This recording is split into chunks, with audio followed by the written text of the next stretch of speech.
বর্তমান পৃথিবীর দিকে তাকান তাহলে দেখবেন যে ইসলামের বিরুদ্ধে এত ষড়যন্ত্র, এত কনস্পাইরেসি, এত অত্যাচার, অপারেশন, এত কিছুর পরেও ইসলাম হচ্ছে world's fastest growing religion right now. তো আপনি পশ্চিমা বিশ্বে দেখেন প্রতি জুমাবারে অনেক অমুসলিম, নন মুসলিম, ইহুদি, খ্রিস্টান, এইথিস্ট, সংশয়বাদী, অ্যান্টাগনিস্ট তারা এসে শাহাদা বাণী পড়ে মুসলমান হয়ে যাচ্ছে প্রতি জুমাবার। নারী পুরুষ নির্বিশেষে, আস্তিক নাস্তিক নির্বিশেষে প্রতি জুমাবারে তারা এসে শাহাদা পড়ে মুসলমান হয়ে যাচ্ছে। রাস্তাঘাটেও আমাদের পশ্চিমা বিশ্বের দায়ীরা রাস্তার মধ্যেও দাওয়াতি কাজ করে, আলহামদুলিল্লাহ। এটাকে স্ট্রিট দাওয়া বলে। এই যে এরকম টেবিল নিয়ে বসে কোরআনের ট্রান্সলেশন নিয়ে, কিছু ইসলামের সহজ সরল বই নিয়ে তারা নন মুসলিমদের সাথে ইসলাম নিয়ে কথা বলে, আর ওরা খুব ফ্রেন্ডলি মানুষের সাথে মেশে কথা বলে, ফলে ইজিলি তাদেরকে অ্যাপ্রোচ করা যায়। তো তাদেরকে অনেকে জিজ্ঞেস করে যে তোমার ধর্ম কি, তোমার বাবার ধর্ম কি, what do you think about life after death, মৃত্যুর পরের জীবন নিয়ে তোমার ভাবনা কি, তোমার দাদা কোথায় গেল, তোমার বাবা কোথায়, তো চলে গেছে, তুমিও কোথায় যাবা।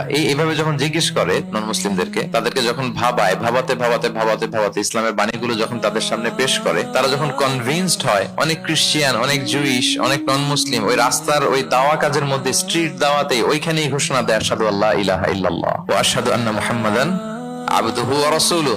রাস্তায় আধা ঘন্টা দাওয়া কাজের মধ্যেই ওরা কনভিন্সড হয়ে মুসলমান হয়ে যায়। গোটা বিশ্বব্যাপী এভাবে ইসলামকে আল্লাহ তাআলা ছড়িয়ে দিচ্ছেন। কেউ এর অগ্রগতিকে থামায় রাখতে পারবে না, অসম্ভব।